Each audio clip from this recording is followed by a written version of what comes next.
Isang pinagpalang araw sa ating lahat. So, ngayong araw is May 17, 2024. So, ngayon is ipagpapatuloy lang natin yung ating nasimulang series ng ating devotion.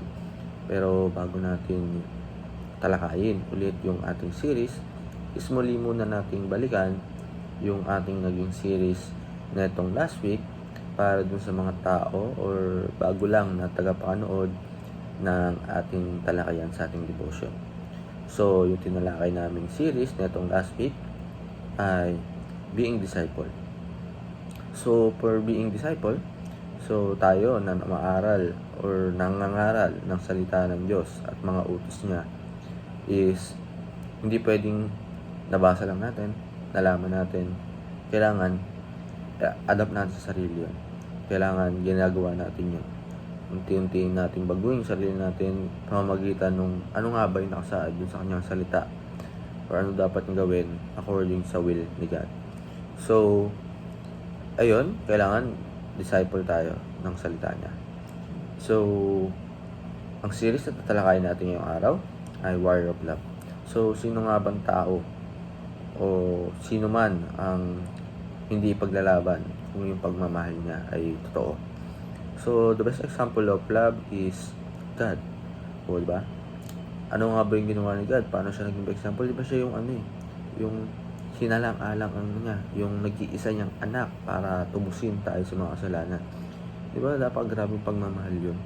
Yung tipong yung anak mo, parang hayaan mo na magdusa, mamatay sa kasalanang hindi mo naman kaano-ano. Kasalanan ng iba. Hindi wala siyang kasalanan. Bait-bait ng anak mo. Kasi ito, tubusin mo kasi. Parang ang hirap nun.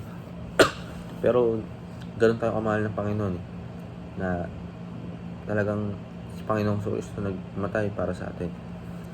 So, ang Bible verse na tatalakayin natin yung araw ay Luke chapter 6 verse 27 to 31. Ang sabi dito, love for enemies. But to you who are listening, I say, love your enemies, do good to those who hate you, bless those who curse you, pray for those who mistreat you. If someone slaps you on one cheek, turn to them other also. If someone takes your coat, do not withhold your shield from them. Give to everyone who asks you. If anyone takes belong to you and not demand it back, do not others so hold them back to you. So, sabi lang dyan, for short is mahalin mo yung kaaway. Kung, radical love. So, kung siyampalin ka o suntukin ka dito sa, sa kanan mo, ibigay mo rin yung kaliwa. Yung kagagante. Mahalin mo sila. Kesa yung, pag-isipan mo sila masama, ipag-pray mo sila. Hindi naman yung pag-pray mo na Lord, sana po madapa. Hindi ganun. Pag-pray mo na sana ligtas pa rin siya. Sana magkaroon siya ng maayos na relasyon sa iyo pa, diba? So, para lumako yung ating talakayan, tayo dumako sa ating teaching at application. Ang una sa ating teaching, Christian must defend the weak. So, yung Christian is kailangan depensahan natin. Kung the word depends is kailangan iwasan natin sa sarili natin na tayo ay panghinaan. Parang labanan natin na pag tuwing may lalaban tayo or may kahinaan tayo ngayon is hilingin natin yung guidance ni God. So, number 2, Christian are martyrs for Christ. Number 3, Christ's love is end of the Spirit. So, yung pagmamahal ni Kristo ay yung kaduluduluhan ng ating Spirit. Kung ano man yung dulo ng buhay natin. Application, actively do good to them. So, gaya ng mahalin natin ang ating kaaway, maging active tayo.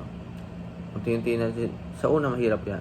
Pero pag in-adapt natin or sinalang-alang natin, isip natin yung kay God, yung anong may mga tama at mali, is unti-unti natin makuha yan. Unti-unti natin masasanay na kahit naman gawan ka ng kasalanan is papatawarin mo pa rin yan. Number 2, do not take revenge. Yun, sa mga kaaway natin, masabi ko nga, kung papasampal ka sa kanan, pasampal mo aliwa at huwag kang gaganti. Do not take revenge. Save your what? Yan. Save natin yung gantimpala natin kung gagawin ba natin yung mga utos ng Panginoon kung ano nga ba yung tama. So, ayun lang po para sa araw na ito na may natutunan tayo sa pakikinig at panonood. And God bless to all.